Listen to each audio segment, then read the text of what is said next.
मंजूरी के लिए सदर पाकिस्तान को भिजवा दी। वज़ीर आज़म की निहाल हाशमी से मुलाकात के बाद उन्हें गवर्नर सिंध तैनाती पर मुबारकबाद दी गई।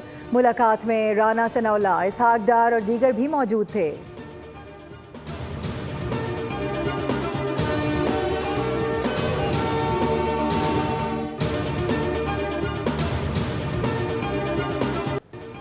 इराक की समुद्री हुदूद में 2 गैर मुल्की ऑयल टैंकर्स पर हमले का एक गैर मुल्की रुकन भी हलाक हो गया।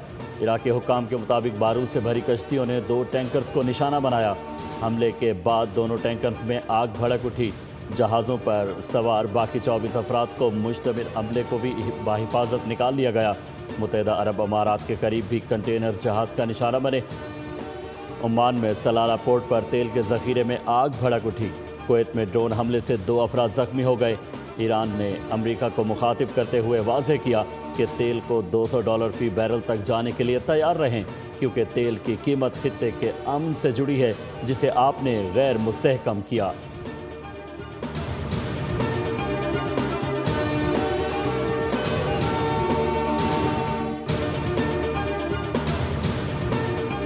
इराक में ऑयल टैंकर्स पर हमलों के बाद खाम तेल की कीमत में 9% इजाफा। बरतानवी खाम तेल की कीमत $100 से एक बार फिर तजावुज़ कर गई। अमरीकी खाम तेल की कीमत 8.57% इजाफे के बाद $94.73 फी बैरल पर आ गई।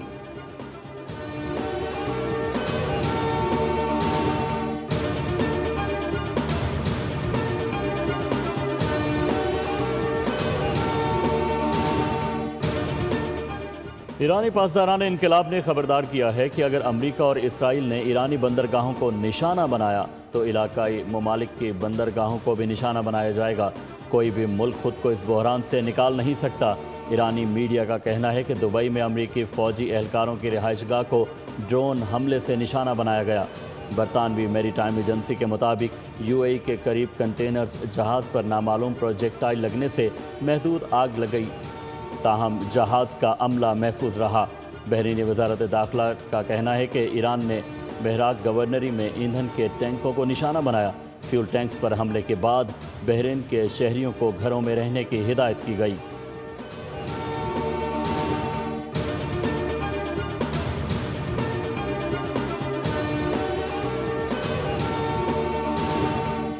अमेरिका और इसराइल के ईरान पर शदीद फ़िज़ाई हमले। तेहरान और खुद समेत कई शहर धमाकों से गूंज उठे। पासदारान इनकलाब के मजीद 12 अफराद शहीद हो गए। शहदा में सैयद इब्राहिम भी शामिल। इसराइली फ़ौज का मगरबी ईरान में हमला, ईरानी फ़ौजियों को शहीद करने का भी दावा। रात भर जंगी तैयारों की बमबारी। मेहराबाद एयरपोर्ट के करीब फिर धमाके। तेहरान पर हमले के दौरान बिजली का निज़ाम मुतासर। इस्फहान और कर्ज पर भी हमलों में शहीद ईरानी फ़ौजियों की नमाज जनाजा अदा कर दी गई। तेहरान के इनकलाब स्क्वायर में लोगों की बड़ी तादाद जमा। शुरा ने शहीद सुप्रीम लीडर शहीद खामनाई समेत उनके जानशीन की तस्वीर उठा रखी थी।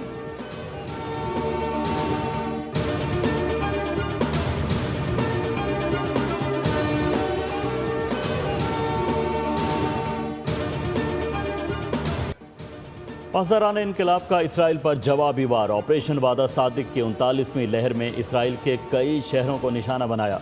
गैर मुल्की खबर रसां एजेंसी के मुताबिक ताज़ा हमले में इसराइली फ़ौजी इंटेलिजेंस इदारे के अहम यूनिट को निशाना बनाया गया।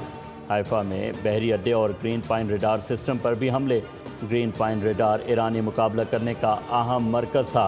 1 टन वॉरहेड के साथ अल कदर मिसाइल भी दागे गए। तल अवीव के मरकज़ पर हमला। एक मिसाइल पर एफसिन जजीरे के मुतासरीन की याद में इबारत दर्ज थी।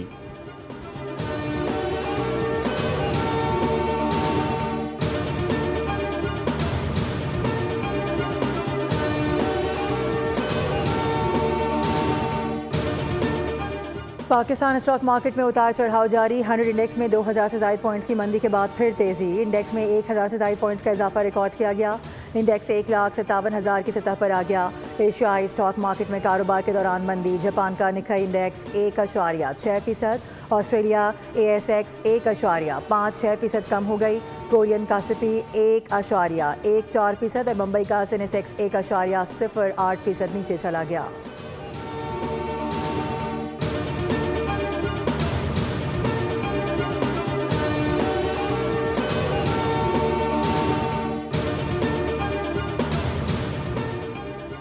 ईरान से जंग में पहले 6 दिन के दौरान 11.3 अरब डॉलर खर्च हुए। न्यूयॉर्क टाइम्स के मुताबिक पेंटागन हुक्काम का कहना है कि इस वक्त आबनाए हुर्मुज़ में जंगी जहाज़ भेजना इंतहाई ख़तरनाक होगा। न्यूयॉर्क टाइम्स ने इंकशाफ किया कि हालिया जंग के दौरान मशरिक़ वुस्ता में अमरीकी तनसीबात को बड़े पैमाने पर नुकसान पहुँचा है, जिनमें 11 अमरीकी फ़ौजी अड्डे या फ़ौजी तनसीबात भी शामिल हैं।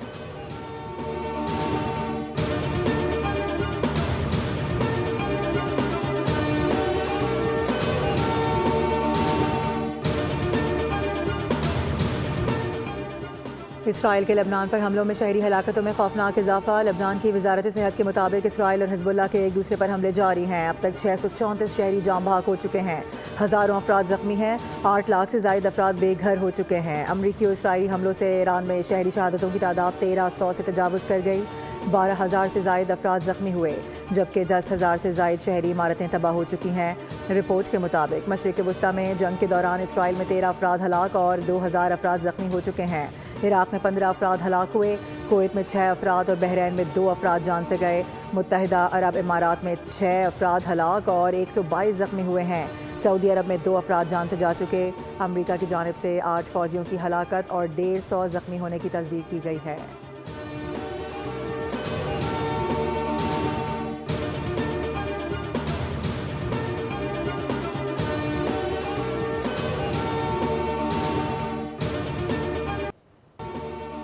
ईरान के खिलाफ जंग जब मैं चाहूँगा ख़त्म हो जाएगी। ईरान में निशाना बनाने के लिए कुछ नहीं बचा। अमरीकी सदर डोनाल्ड ट्रंप की वाइट हाउस के बाहर मीडिया से गुफ्तगू। कहा कि अमरीकी फ़ौज ने ईरान को तवक्को से ज़्यादा नुकसान पहुँचाया। हम अपने तयशुदा वक्त से बहुत आगे हैं। इतना नुकसान 6 हफ्ते में भी मुमकिन नहीं समझा जा रहा था। ईरान अपनी आज़ादी खो चुका, उसके पास तैयारे नहीं। हम इसी तरह काम जारी रखेंगे, देखेंगे क्या होता है। तेल कंपनियाँ आबनाए हुर्मुज़ का इस्तेमाल करें। मैंने बहुत से ममालिक के सरबराहान से बात की है।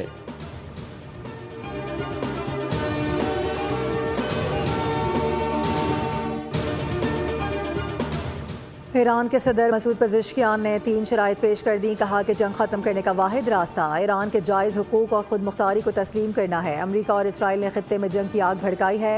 हर जाने की अदायगी और मुस्तक़बिल में जारिहत के ख़िलाफ़ मजबूत बैनुल-अक़वामी ज़मानतें हासिल हों तो जंग रोकी जा सकती है। एक बयान में मसूद पेज़ेश्कियान ने यह भी बताया कि पाकिस्तान और रूस के रहनुमाओं से राबिता हुआ है।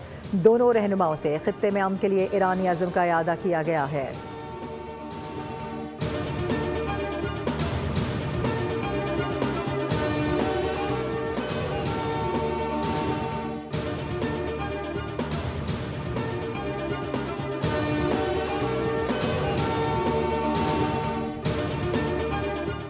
वज़ीर ख़ारजा इसहाक़ डार का ओमान के वज़ीर ख़ारजा से टेलीफोन रब्ता।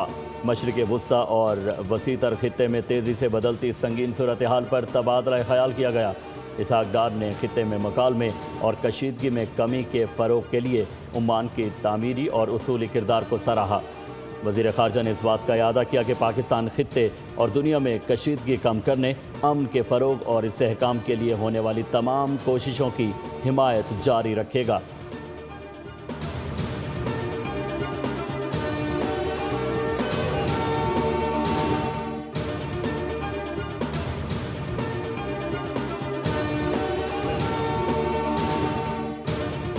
सलामती काउंसिल में खलीजी ममालिक पर ईरानी हमले रोकने के मुतालबे की करारदाद मंजूर कर ली गई। ईरान के हमलों की मजम्मत से मुतालिक करारदाद पर चीन और रूस गैर हाजिर रहे। करारदाद के लिए तारीख में सबसे ज़्यादा 135 ममालिक की हिमायत हासिल हुई। सलामती काउंसिल में पाकिस्तान ने करारदाद के हक में वोट दिया। सलामती काउंसिल में रूस की जंगबंदी की करारदाद मंजूर न हो सकी। अमरीका ने वीटो कर दिया। 4 ममालिक ने हिमायत, 2 ने मुखालिफत और 9 ने वोटिंग में हिस्सा नहीं लिया। पाकिस्तान ने जंगबंदी की रूसी करारदाद के हक में भी अपना वोट कास्ट किया।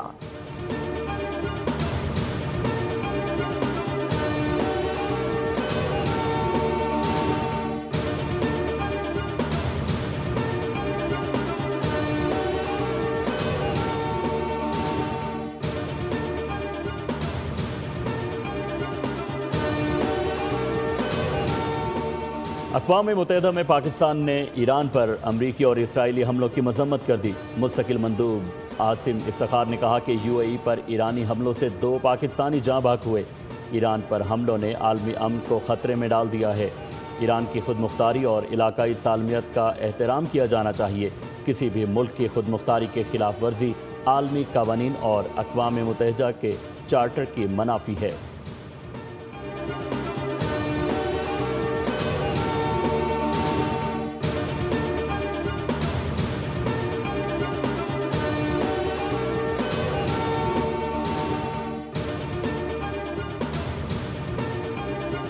IMF मिशन और पाकिस्तानी हुकाम के दरमियान इक़्तिसादी मुज़ाकरात, पाकिस्तान के साथ कर्ज प्रोग्राम के तीसरे जायजे पर मुशावरत। IMF के मुताबिक प्रोग्राम पर अमल दरामद मजबूती तौर पर वादों के मुताबिक रहा। पाकिस्तान के मालियाती खसारे को कम करने और पब्लिक फाइनेंस मजबूत बनाने पर बातचीत हुई। IMF एलामिया में महंगाई को काबू रखने के लिए सख्त मॉनेटरी पॉलिसी बरकरार रखने पर जोर दिया गया। तवानाई के शोबे की इस्लाहात और कारकर्दगी बेहतर बनाने पर भी मुज़ाकरात हुए। मशरिक़ वस्ता के तनाज़े के पाकिस्तान की मईशत पर असरात का भी जायजा लिया गया।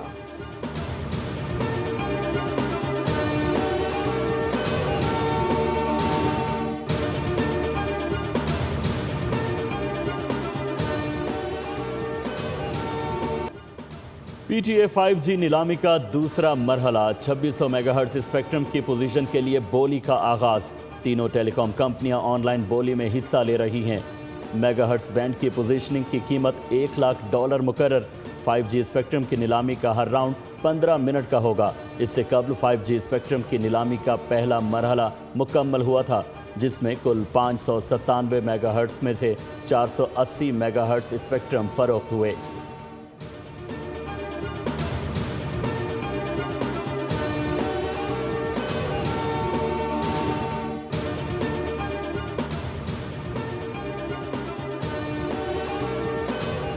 कराची, लाहौर और इस्लामाबाद एयरपोर्ट पर परवाज़ों की आमदोरफ्त मअतल। फ़्लाइट ऑपरेशन 1:15 बजे तक मअतल रहेगा।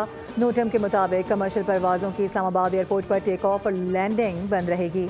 नोटम में फ़िज़ा में मौजूद तैयारों को इजाफी फ्यूल साथ रखने की भी हिदायत जारी की गई हैं।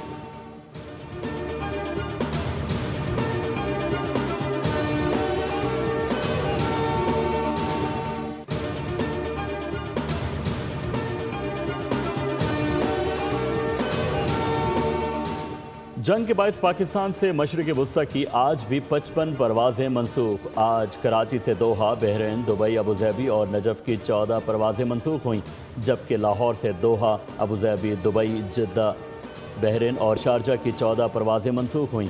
इस्लामाबाद से दोहा, दुबई, अबूज़हबी, दमाम, बहरीन, रियाज, जद्दा और शारजा की 25 परवाज़ें मनसूख की गईं।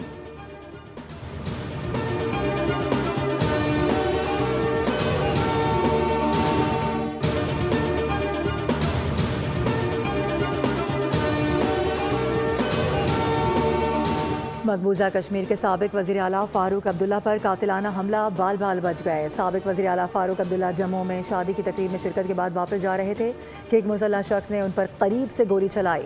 पुलिस और सिक्योरिटी एहलकारों ने फौरी हमलावर को काबू में कर लिया। सब्सक्राइब करें और बेल दबाएं ताकि कोई खबर रह न जाए।